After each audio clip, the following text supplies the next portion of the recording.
Pemanasan global dan perubahan iklim. Ya, dua istilah yang tidak asing bagi kita. Hal ini bukanlah masalah yang sepele bagi bumi kita.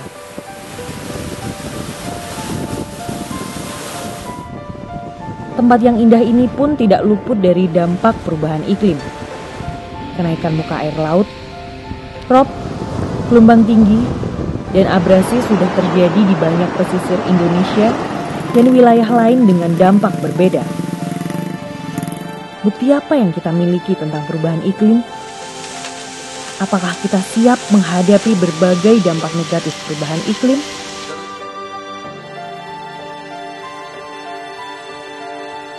Tidak pernah ada kata terlambat untuk mencari tahu. Saya Anissa Hirtami.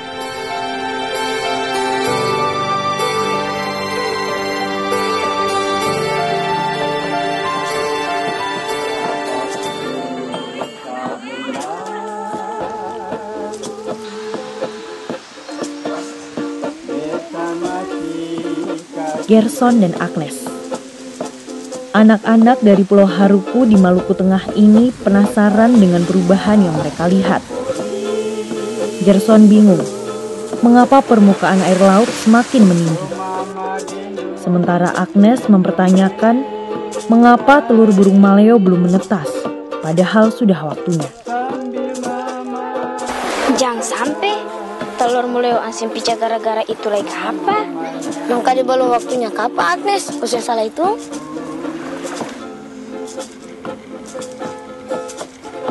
Kali ada yang semberes, tahun lalu asin begitu. Mau tahu barang mengapa? Tapi kau bisa tanya pas apa? Sudah tahu? Itu dong bilang abrasi pantai ke apa? Coba ada beritanya di Kepala Kewang boleh? Mereka pun menemui Kewang, tokoh adat di Pulau Haruku, untuk mencari tahu jawabannya. Masih saja buka pintu pagarnya. Masuk.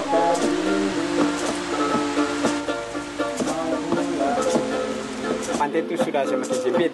Nah, itu karena namanya sebuah perubahan iklim. Nah, untuk itu nanti besok Opa cerita lebih jauh. Tapi sekarang karena sudah capek, ketua makan dulu.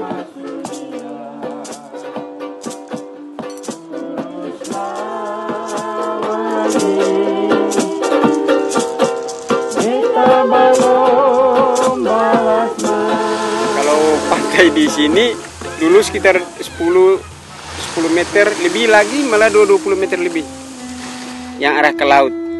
Tapi di dalam jangka waktu 5 tahun kebelakangan ini, terutama untuk 2 tahun terakhir ini, itu pengikisan yang sangat luar biasa. Deburan ombak naik tiba-tiba, air pasang naik yang sangat tinggi.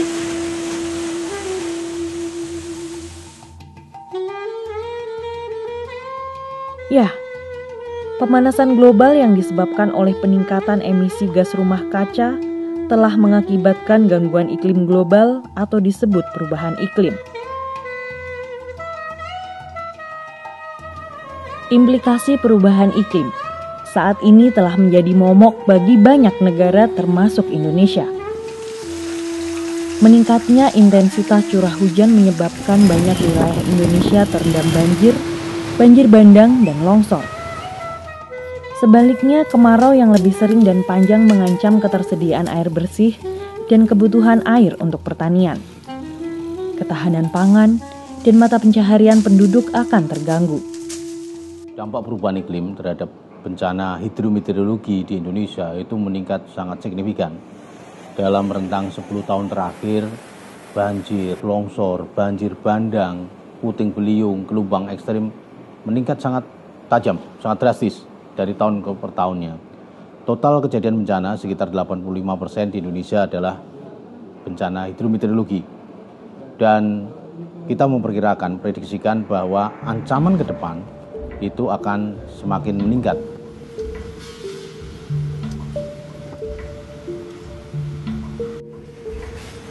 Implikasi perubahan iklim juga semakin diperparah oleh berbagai kegiatan manusia yang tidak ramah lingkungan. Seperti pembangunan dermaga dan tanggul di laut, pembendungan sungai, penambangan pasir dan batu, dan perusakan hutan mangrove.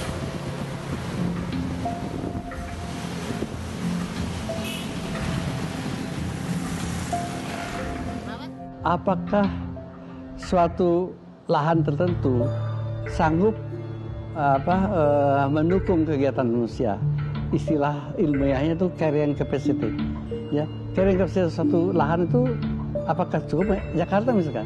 Jakarta kan didesain untuk paling tidak 2 juta penduduk secara sekarang 12 juta. Ya tidak heran jadi begini. Bandung didesain dulu untuk 600.000, sekarang 2 juta. Tidak heran kalau itu adalah ya banjir, ya macet segala macam. Dan ditambah lagi dengan ketidaktahuan dan mungkin keserakahan manusia. Ini adalah jalan yang menuju Dusun Tambak Sari yang terletak di Kabupaten Demak dan berjarak tidak terlalu jauh dari kota Semarang yang merupakan ibu kota Provinsi Jawa Tengah. Sekarang Dusun Tambak Sari telah berubah menjadi pulau-pulau kecil di tengah laut. Dan hal ini dikarenakan oleh proses abrasi yang terjadi luar biasa hanya dalam 1 generasi saja. Padahal dulunya di dusun ini dihuni oleh sekitar 150 kepala keluarga. Dan saat ini hanya tinggal 7 kepala keluarga yang masih memutuskan untuk bertahan.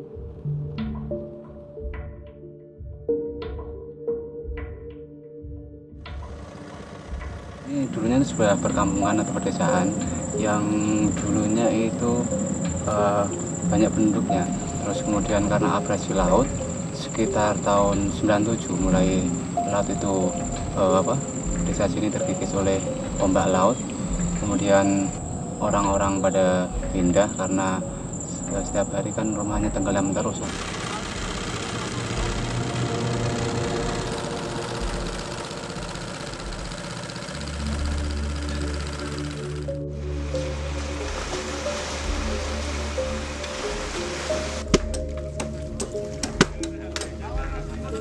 Dampak perubahan iklim membuat manusia tak bisa menutup mata dan telinga. Beradaptasi terhadap perubahan iklim merupakan kebutuhan untuk mengurangi berbagai risiko bencana yang ditimbulkan.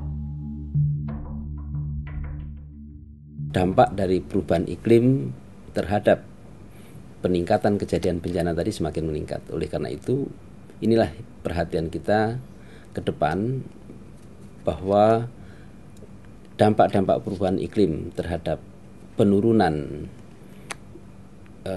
vulnerability itu menjadi sangat penting.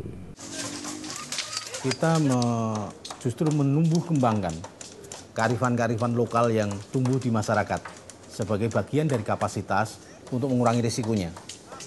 Tiap daerah itu berbeda, yang dimana masing-masing daerah itu tumbuh disesuaikan dengan kondisi setempat. Dia tumbuh dengan baik, supaya cepat dia besar dan bisa dipindahkan ke laut, itu harus tetap dibersihkan. Kayak rumput begini harus dicabut, dibuang.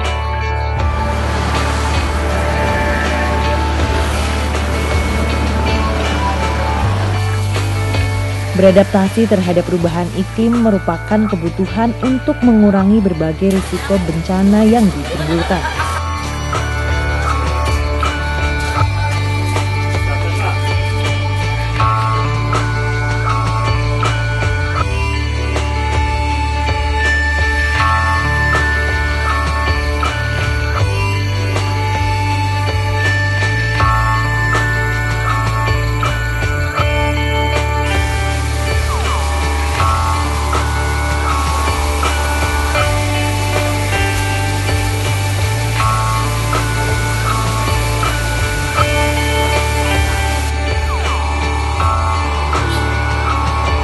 Kami menggunakan untuk bertanam terisi batang.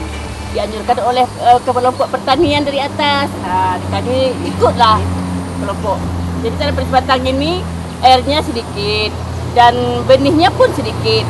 Kalau biasa itu misalnya 1 kilo, kalau yang benih sebatang ini bisa 1/4 kilo. Dan hasilnya memuaskan daripada biasa. Jadi dengan adanya pekerjaan turap atau dam pinggir laut ini sangat bermanfaat sekali bagi masyarakat. Fungsi dari dibangunnya turap untuk menahan luapan air yang apabila di Kelurahan Bunga Pasang ini, khususnya di Komplek Mega Marina, bisa dibilang dalam setahun itu kita terus kedatangan banjirop 2 kali dalam setahun.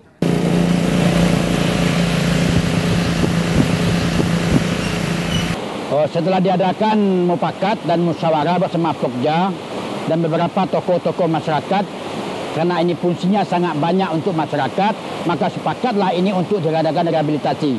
Rehab seperti yang kita rencanakan itu. Selama ini, proyek ini kan diadakan seadanya oleh swadaya masyarakat. Ada dengan bambu, ada dengan kayu, dan plastik seperti ini. Tapi sudah berkali-kali tidak mampat. Pijaran kayu ini adalah kayu, satu jenis kayu yang namanya kayu nanituni, kayu yang paling keras, dipotong di hutan yang sangat jauh sekali. Dan kita beli kayu-kayu ini, kita tanam, kemudian 2 lapisan itu baru batunya ratusan kubik yang kita masukkan di dalam kayu ini sebagai pemecah ombak. Dan setelah kita memasang pemecah ombak ini, baru dari belakangan ini ada pembuatan talut ini untuk mencegah di laut.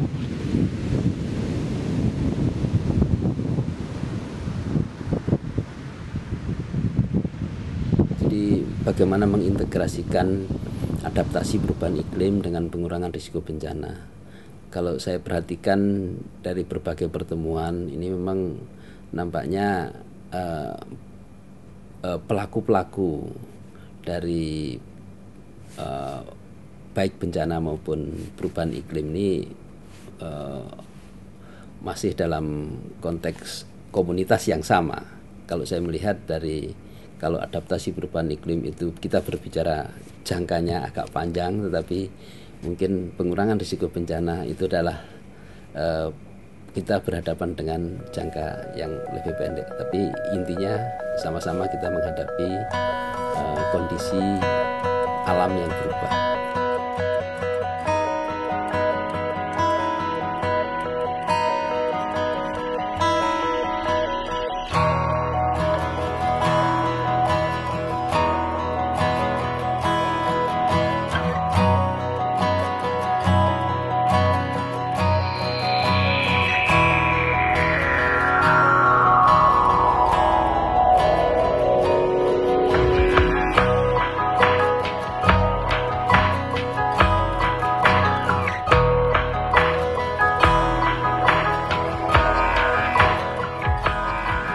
Kita selayaknya harus mengingat dengan bijak bahwa dari pedesaan yang paling terpencil hingga perkotaan yang paling modern sekalipun, kita adalah bagian dari alam. Dan bahwa teknologi yang kita miliki masih sangat rentan terhadap kekuatan alam yang dahsyat. Ketika iklim berubah, selayaknya kita juga harus berubah. Dan berubah dengan semangat.